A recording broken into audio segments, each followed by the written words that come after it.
लोकसभा चुनाव से पहले बीजेपी को मिली करारी हार, इंडिया का क्लीन स्वीप। युवाओं के रुझानों ने बता दिया 2024 के लोकसभा चुनाव का गणित। जेएनयू छात्र संघ चुनाव में बीजेपी और एबीवीपी की रणनीति हुई फेल। लेफ्ट के हाथों बीजेपी को मिली करारी हार, मंथन में जुटी पार्टी। बीजेपी के हिस्से में बड़ी चुनावी हार आई है और इस हार ने यह भी बता दिया है कि देश का युवा बदलाव चाहता है।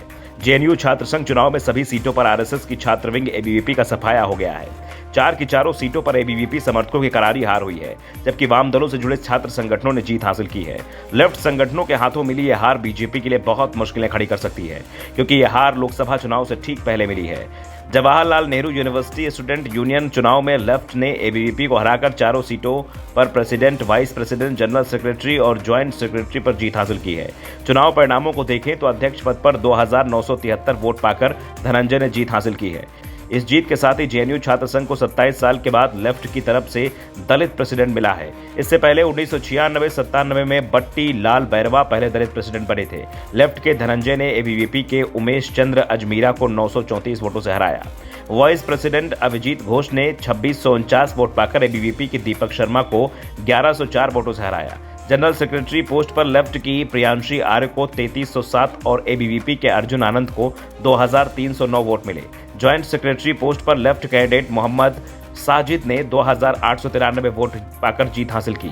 वहीं एबीवीपी के गोविंद सिंह दांगी को 2496 वोट मिले, यानी हर सीट पर जीत का मार्जिन 1000 वोटों का रहा है। सिर्फ ज्वाइंट सेक्रेटरी पोस्ट पर एबीवीपी थोड़ा मुकाबला कर पाई, लेकिन यहां भी लेफ्ट के मोहम्मद साजिद को मिले 2893 वोटों के मुकाबले एबीवीपी के गोविंद दांगी 2496 वोट ही ले पाए। जेएनयू छात्र संघ चुनाव के परिणामों पर नजर डालें। President Dhananjay left 2973 vote, Umesh Chandra Ajmira ABVP 2039, vice president Abhijit Ghosh left 2649, Deepika Sharma ABVP 1778, general secretary Priyanshi Arya left समर्थित 3307, Arjun Anand ABVP 2309, joint secretary Mohammad Sajid left 2893, Govind Dagi ABVP 2496 vote मिले। जेएनयू में 4 टॉप पोस्टों की मतगणना से पहले एबीवीपी की तरफ से बड़े बड़े दावे किए गए थे। एबीवीपी ने दावा किया था कि 9 में से 5 स्कूल काउंसलर पद पर भगवा ने क्लीन स्वीप किया है। इसके अलावा 18 में से 12 काउंसलर सीटों पर जीत हासिल की है। एबीवीपी ने बताया था कि स्कूल ऑफ संस्कृत एवं इंडिक स्टडीज के 3 पद, स्कूल ऑफ नैनो साइंस का एकमात्र पद, स्कूल ऑफ इंजीनियरिंग के 4 पद, school of computer system and sciences के सभी 3 पदों पर भगवा परचम लहराया है। दूसरी तरफ लेफ्ट की तरफ से बड़ी जीत का दावा किया गया है। वैसे भी चारों प्रमुख सीटों पर वाम दलों की जीत ने अब लोकसभा चुनाव में इंडिया गठबंधन को भी ताकत दे दी है और इसका असर लोकसभा चुनाव में भी देखने को मिल सकता है।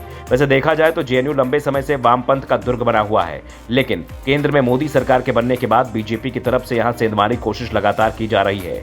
जेएनयू को बदनाम करने की कोशिश भी की गई, लेकिन हर बार जेएनयू से जवाब दिया गया। कोविड के चलते 4 साल के अंतराल के बाद छात्र संघ के चुनाव कराए गए थे और चुनाव से पहले बीजेपी की तरफ से बड़े बड़े दावे किए जा रहे थे।